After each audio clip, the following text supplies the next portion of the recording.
Welcome to the TIHS, the Institute of Home Science, and our today's topic is nutritional assessment, आहार्य मूल्यांकन. The purpose of nutritional assessment is to know someone's nutritional condition, nutritional status. मकसद क्या है आहार्य मूल्यांकन के पीछे कि हम जो भी मेरे पास एक इंडिविजुअल आया है, मैं उसका जो आहार्य जो स्तर है, न्यूट्रिशनल जो स्टेटस है, मैं उसके बारे में पता कर सकूं एंड अकॉर्डिंगली ही फिर हम अपने इंटरवेंशंस करेंगे. So let's begin. या हियर वी कैन सी कि what is the nutritional assessment, evaluation of one's nutritional condition. अब here is a trick for you. ABCD, right. A for anthropometric measurement, जहाँ आप मानव विज्ञान मूल्यांकन मतलब बॉडी की मेजरमेंट लेते हैं. दूसरा है बायोकेमिकल टेस्ट है. तीसरा है C for clinical examination. D for dietary assessment. Let's begin one by one. ठीक है. सो बेटा जो एंथ्रोपोमेट्रिक मेजरमेंट है उसमें हम बॉडी की मेजरमेंट लेते हैं. एग्जाम्पल के तौर पे हाइट है.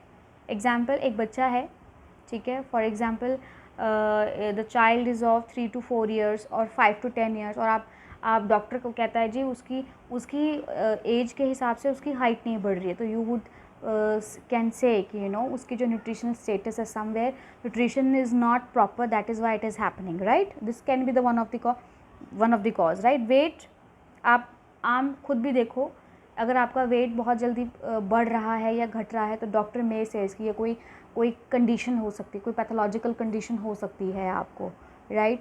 अगर आपका वेट पुट ऑन हो रहा है तो means you are taking excess of energy. उस लेवल पे आपकी फिजिकल एक्टिविटी कई बार नहीं होती. या फिर अगर आपका वेट लो हो रहा है, कम हो रहा है, तो means you are taking less of nutrient और energies. So accordingly we can evaluate. Next है हेड सर्कमफ्रेंस. बेटा जो छोटे बच्चे होते हैं, शिशु होते हैं, इन्फेंट, उनका हेड की सर्कमफ्रेंस लेते हैं हम.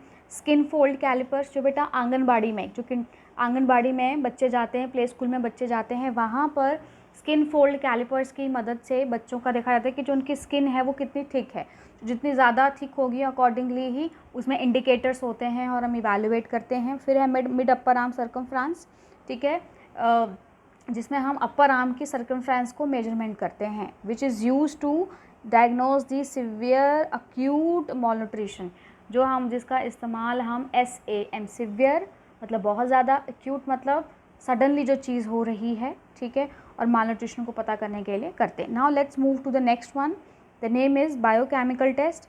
As the word is saying, chemical means कहीं केमिकल का इस्तेमाल. एग्जाम्पल के तौर पे आपको डॉक्टर कई बार सजेस्ट करते हैं ना कि you first go to the blood test, right, और you go to the urine test, right. Why? क्योंकि वो जो टेस्ट परफॉर्म किए जाते हैं वो कोई केमिकल को इस्तेमाल करके ही करते हैं वो, ठीक है. सो जब वो ब्लड टेस्ट आ जाता है तो फिर वो आपके पैरामीटर को स्टडी करते हैं कि अच्छा आपका जो BP बढ़ रहा है, तो अच्छा हमने ये पाया है कि आपके ब्लड के पैरामीटर में जो कोलेस्ट्रॉल का लेवल है वो नॉर्मल नहीं है, जो आपका LDL है वो बढ़ा हुआ है, HDL का लेवल कम है, ठीक है.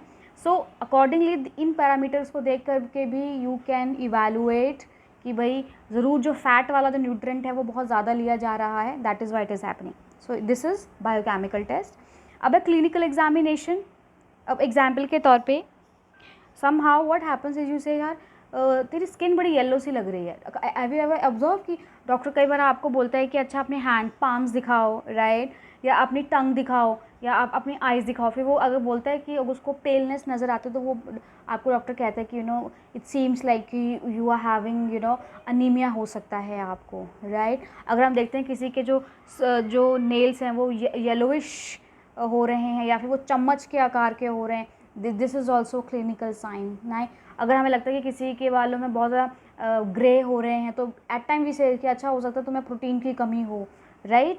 सो these are the clinical examination कि आप जो हैं क्लिनिकली एग्जामिन करते हो और बेस्ड ऑन दैट आप चीज़ों के बारे में आप किसी भी बीमारी के लक्षण के बारे में आप बात करके बताते हो कि हो सकता है इसमें पर्टिकुलर ये वाली कंडीशन अराइजन होने वाली हो. जैसे कि स्कर्वी है, अगर आपके गम्स में ब्लीडिंग हो रही है, आयरन की डेफिशिएंसी, अगर आप बहुत थका हुआ महसूस कर रहे हो आप, इट कैन हैपन. रिकेटस आपके हड्डियों की प्रॉब्लम आ सकती है. क्वाशियोरकर मरासमस, अगर आपकी वास्टिंग ऑफ मसल है, ठीक है, अगर आप बहुत कमज़ोर हो रहे हो, बच्चा बड़ा कमज़ोर है, उसकी बिल्कुल पूरी उसकी रिब्स दिख रही हैं तो मीन्स क्या है, मरासमस। क्वाशियोरकर, उसका जो बेली है बिल्कुल वो स्वेल करा हुआ है तो मतलब उसको क्या है, क्वाशियोरकर। सो इन सिम्टम्स को देखते हुए भी हम किसी का न्यूट्रिशनल स्टेटस को इवैल्यूएट करते हैं। And last one is the dietary assessment. For example, जब डाइटिशियन के पास आप जाते हैं तो हॉस्पिटल में ना वो आपका डाइट प्लान करने से पहले वो 24 आवर डाइटरी रिकॉल करती है। मीन टू से वो जानना चाहती है कि पिछले 24 घंटे में आपने क्या खाया। इससे वो ये पता करने की कोशिश करते हैं। ये हो सकता है पिछले 24 घंटे में एक जनरल पैटर्न वो कैचअप करती है कि अच्छा कौन सी चीज़ है जो ज़्यादा जा रही है, कौन सी चीज़ है जो कम है, और उसमें वो क्या चीज़ है जो फॉल्टी है और हमें जिसमें इंटरवेंशन करनी है। सो पहला था 24 आवर डाइटरी रिकॉल, और दूसरा होता है बेटा food frequency questionnaire. As food मतलब भोजन, फ्रीक्वेंसी मतलब कितने बार, और क्वेश्चनर मतलब कुछ क्वेश्चन पूछे जाते हैं। फॉर एग्ज़ाम्पल, आपने ये कहा कि मैं हफ्ते में जो है वो, या फिर उसने 24 डाइटरी रिकॉल लिया और उसने आपका कहा कि आप जो हैं पिछले दिन आपने 3 बादाम खाए थे, right. And you also said कि भाई मैं हफ्ते में हर रोज़ ही 3 बादाम खा लेता हूँ। तो फूड फ्रीक्वेंसी क्वेश्चनर में अब वो आपसे टैली करेगी इन्फॉर्मेशन को। अच्छा, आपने जो बादाम थे वो कितने खा लिए। सो अगर आप वहाँ कहते हो जी मैंने तो 3 ही बादाम खाए, तो दिस इन्फॉर्मेशन में बी फॉल्टी, बिकॉज आपने कहा मैं हफ्ते में हर रोज़ बादाम खाता हूँ, तो यू कैन नॉट से कि मैंने 3 ही बादाम खाए थे। Even you can quantify. So ये एक तरीका है जो भी आपने 24 आवर डाइटरी रिकॉल में जो इन्फॉर्मेशन दी है आप उसको टैली कर सकें। सो I hope beta you would have understood the concept of nutritional assessment. Let me recapitulate again. This is it is like an acronym A, B, C, D. A stand for anthropometric measurement, B stand for biochemical test, C stand for clinical examination, and D stand for dietary assessment. I hope beta you have understood the concept. Thank you so much, and if you like my video, do subscribe our channel and don't forget to hit the like button. Have a good day.